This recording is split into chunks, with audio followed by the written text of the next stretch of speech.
नमस्ते। अब तक हमने बहुत सारे मजबूत व्यवस्थाएं समझ ली हैं। हफ्ते का हिसाब, खर्चों को बांटना और पैसे की योजना। आज हम इस योजना को असलियत में लाने वाले हैं, एनवेलप मेथड के साथ, जिसे आप लिफाफा प्रणाली कहते हैं। चलिए सबसे आसान तरीके से समझते हैं। लिफाफा प्रणाली पैसे को अलग अलग भागों में बांटना है और हर भाग का पैसा अलग रखना। अलग पैसा अलग इस्तेमाल के लिए। यह विधि इतनी शक्तिशाली है ना, क्योंकि जब पैसा अलग होता है तो आप भ्रमित नहीं होते, और जब भ्रमित नहीं होते तब काबू आता है। चलिए इस विधि को एक उदाहरण के साथ में समझते हैं। मान लीजिए आपके पास हफ्ते भर का 1000 रुपया है। अब आप क्या करेंगे?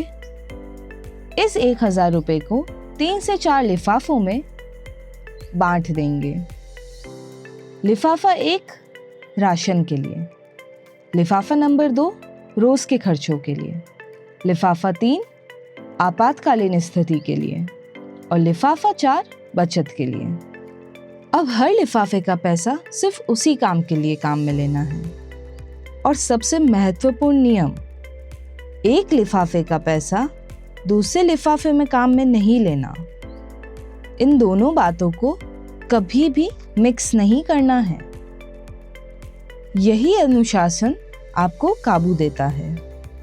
मान लीजिए रोज के खर्चे वाले लिफाफे में पैसा खत्म हो गया, तो अब क्या करना है?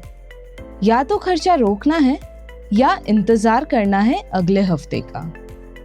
दूसरे लिफाफे को हाथ नहीं लगाना है, और ऐसा करने से आप काबू करना सीखेंगे। यह विधि इतनी आसान है क्योंकि इसमें आप पैसा देख पा रहे हैं और उसे महसूस कर पा रहे हैं। जब पैसा आंखों के सामने होता है ना, तब काबू स्वाभाविक हो जाता है। अब आप इसे कैसे शुरू कर सकते हैं? 3 से 4 लिफाफे ले लीजिए और एक एक पर लिखिए राशन, रोज का खर्च, बचत, आपातकालीन स्थिति में काम आने वाला। फिर अपना हफ्ते भर का पैसा बांट दीजिए। बस व्यवस्था तैयार है।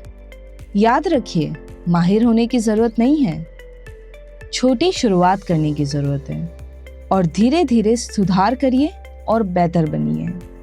आप पैसा संभाल नहीं पा रहे थे क्योंकि व्यवस्था नहीं थी। अब आपके पास व्यवस्था है। तो आज हमने क्या सीखा? पैसे को अलग अलग रखना है और हर भाग का इस्तेमाल अलग करना है। जब पैसा व्यवस्था में आता है ना, तब जिंदगी काबू में आती है। अगले लेक्चर में हम सीखेंगे एक शक्तिशाली नियम, पहले बचत और फिर खर्चा।